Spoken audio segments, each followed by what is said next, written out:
Today we are going to address my broken winch on my Jeep. A few weeks ago when we were down in the Oregon sand dunes, Chef John got stuck and I went to pull him out with my winch and it didn't work.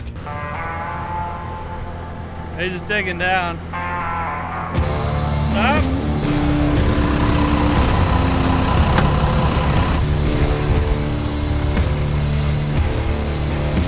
All right, well, we've got the winch line out and nothing. The winch is not working, which is first. We tried this, we tried my wireless remote, we tried John's remote, and now I got my winch line spooled out. So I don't know what's going on with the winch. So as luck would have it, we were down in Oregon and the headquarters for Warren Industries is in Oregon as well. So on the way home, I made a quick stop over at their service center.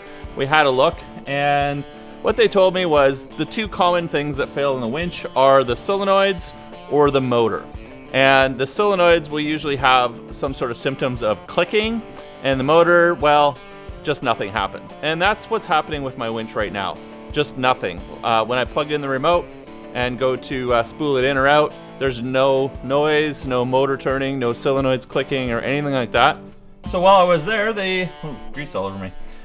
They gave me a replacement motor. My winch is only about 1.5 years old or so, and it's a Zeon 12S. The Zeon 12S is their premium winch, and it really shouldn't fail. So we're gonna put this new motor on it today, but in order to do so, we are going to have to basically undo our installation of our winch. This is kind of a bit of a process to do. So I'm using the Warren winch mount on the factory steel bumper. So in order to get the winch out, we have to actually remove the whole bumper. The way the winch mount sits in there, you just can't really access the bolts on the bottom. As well, I can't really see how I would get the winch out of here without removing the entire bumper, which on the flip side, it really makes your winch hard to steal. So it's a bit of a process, but we're gonna have to start by disconnecting the power from the battery. We'll remove the front grille so that we can get those power wires out. And then we will unbolt, well, we've got to unbolt the skid plate from the bottom. And then we can unbolt, there's 8 bolts, so 4 on each frame horn there, and there's 4 there.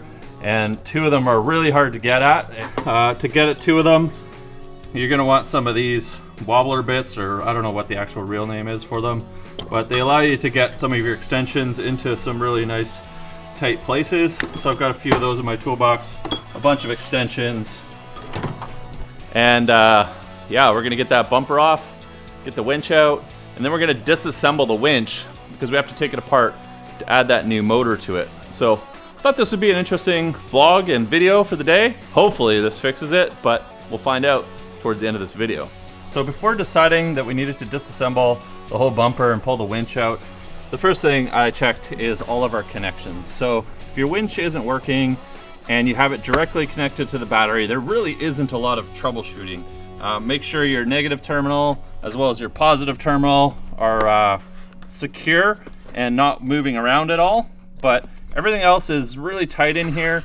So I don't think it's a connection issue. It's not uncommon to set up your winch with an interrupt. So having some sort of disconnect or maybe a large amperage relay or solenoid on there. So if you do have your winch with some sort of interrupt on it, definitely check and diagnose those first before pulling everything apart. But mine, I'd connect it directly to the battery. So it's solid. There's nowhere else that it could possibly fail. So we're pretty much left with the winch itself needing to be repaired. Here we go. We gotta take everything out. So let's get started.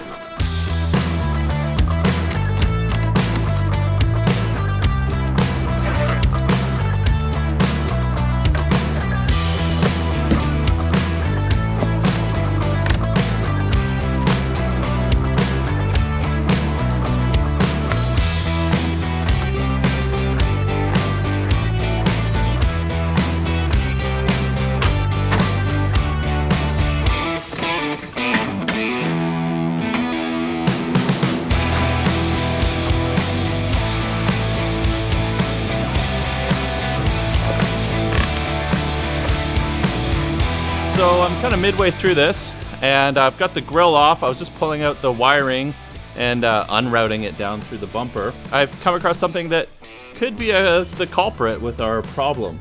Now, I didn't notice this before, but when I started pulling the wiring out, I noticed this little control pack ground wire. So there's a little wire here that says motor ground on it.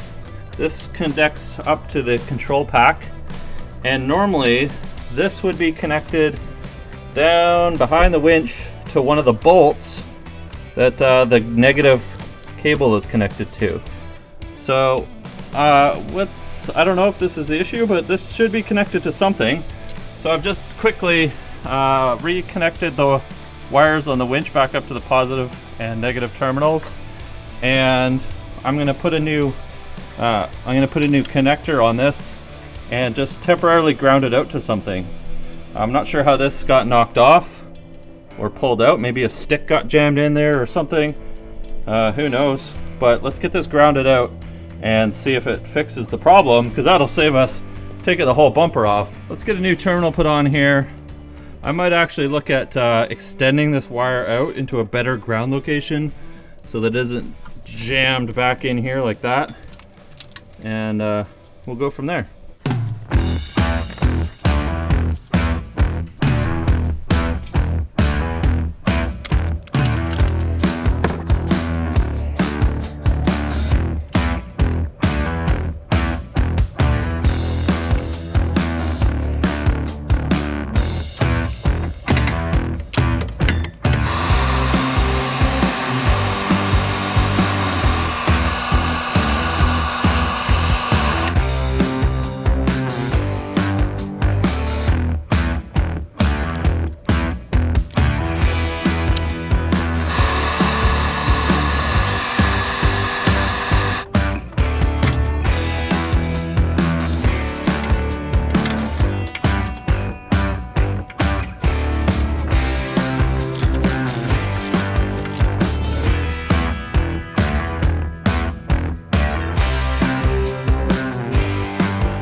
It works!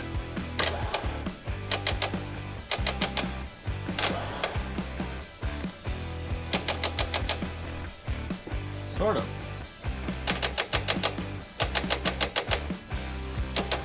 So it worked, but we're getting some clicking in the solenoids. Maybe it just needs a better ground? I don't have everything tightened up really good, so I'm going to tighten all the bolts up, and maybe we'll try a different ground spot, but it worked for a second. Now it's clicking in the solenoids, so progress.